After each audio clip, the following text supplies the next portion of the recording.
Hello and welcome back to the Livingston career mode. Today we are in episode 18, I want to say. Kicking off this game against Motherwell, where we're using a pretty rotated team. The only person other than Jack Hendry who hasn't got full stamina is De Souza Pereira. If we have a look at the table here, Celtic are flying away, to be honest. I mean, they're 9 points clear at the moment, in front of Aberdeen, I believe. And I'm still confused as to how Aberdeen are actually in second, because they don't have a particularly spectacular team, you know what I mean? Obviously they're good, but you know, they're not that special. Very fantastic, just such a brilliant chance there, and we wasted it. I really thought that we could have actually got the 1-0 there. For obvious reasons. I mean, when you actually look at the opportunity, you realise how close I was to the goal and how close I was to scoring it as well. Menga getting a wee goal here as well on his chance. You'll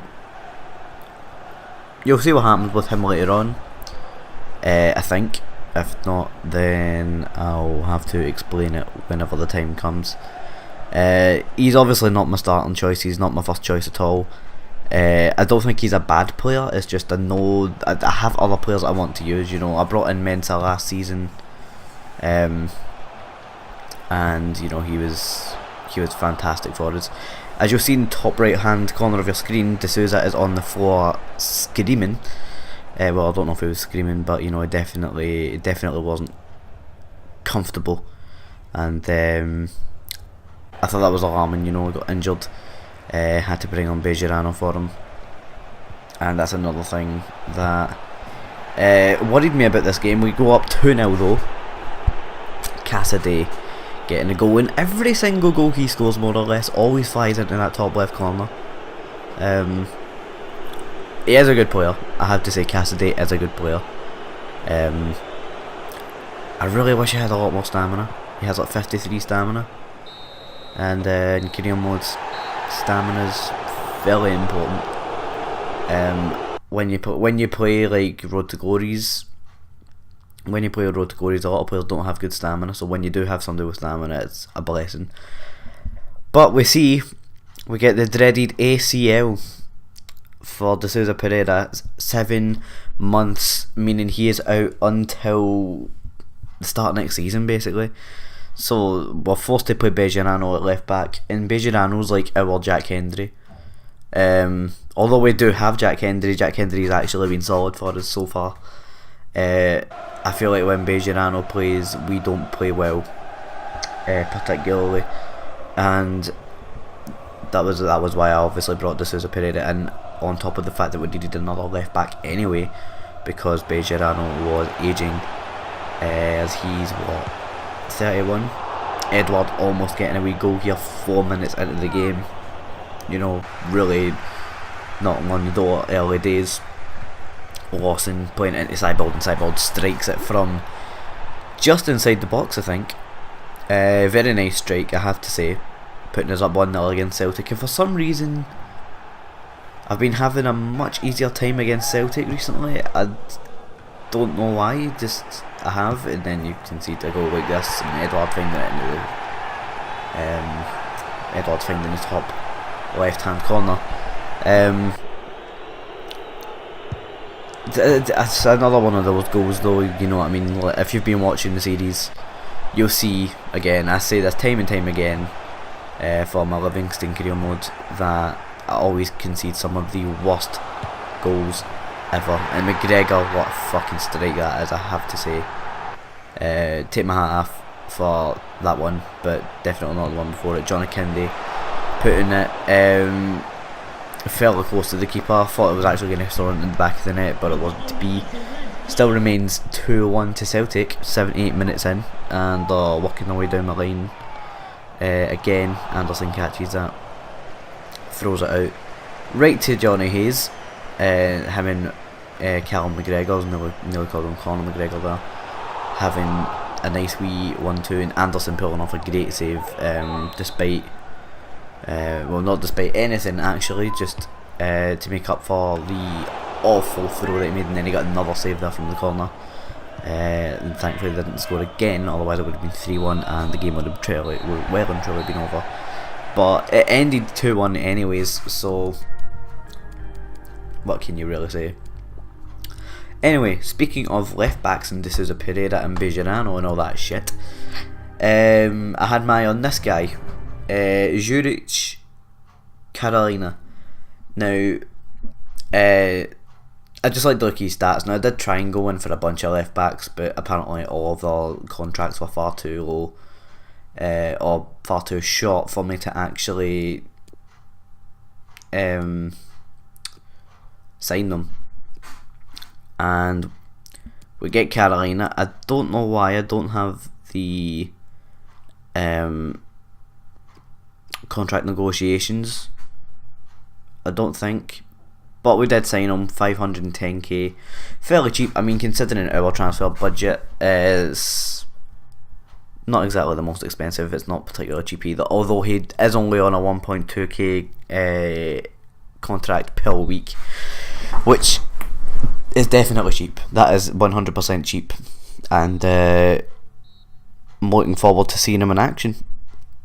Simulate this game up against Moretti, scores, gets us a win, and this is like the first time, and I think it's the only time all season that I simulate 2 games in a row.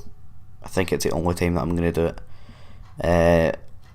I think it was just because the 2 games were very, very close to each other, and I just couldn't be bothered with playing a game with players with really shite stamina.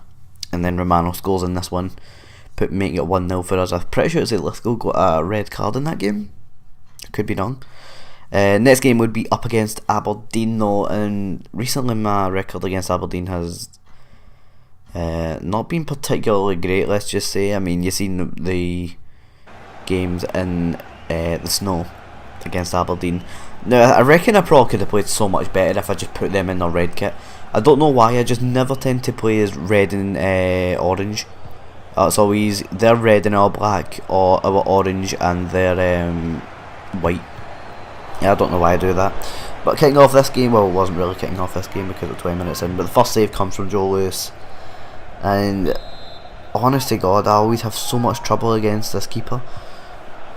Jack Hendry being a bit exciting there, surprisingly. And Lawson putting it at Joe Lewis again. I just have a lot of trouble usually scoring into that keeper, and it is really frustrating. However, Martinez, thunder cunt, absolute thunder cunt. In the words of the true Geordie, thunder cunt. Absolutely phenomenal. I'm very happy about that strike. Pretty sure it was his first goal for the team, and I believe this is in the league. Is it in the league? Pretty sure it is. What a goal though, has to be said. Right in that top corner. I don't think any keeper in the world is saving that. And you'll see this a lot, by the way. Carolina, I can't say enough about this guy. He's absolutely brilliant, I think. Fantastic signing, and 100% worth 500k. John Akinde being very close to getting a bicycle kick there, but followed up by Aberdeen cheese, and you'll see what I mean in the next 2 clips. This clip here, you'll see the ball at strange here. Look, it kind of rolls up Burns heading into Niall McGinn's, and it's a better view here. What even is that? It's like, am I heading it into his head? Because surely that is impossible. His head is right behind mine, and we concede because of that. And I thought that was quite bullshit. And well, you know how the story goes with Aberdeen. It's just so typical. Every single time I play Aberdeen this happens, and it's so frustrating. And it's Niall McGinn again with a header. I hate conceding from crosses like that, because my players never get into positions to help me score crosses like that. It's always usually along the floor. Yeah, Menga, I put out on loan. I can't remember what team to. I sold Bejarano because just I don't plan on using him really. I mean, I had him as a backup for ages. Played him as a backup in like one or two games. Wasn't feeling it. Just was not feeling it. So I just decided, yeah, I'll get rid of him. And transfer deadline day ends, and next game in the first game of the next episode will be up against Rangers once again, and we'll have to see what's in store next episode. If you have enjoyed this episode, however, please leave a like, subscribe, and I will hopefully see you next time.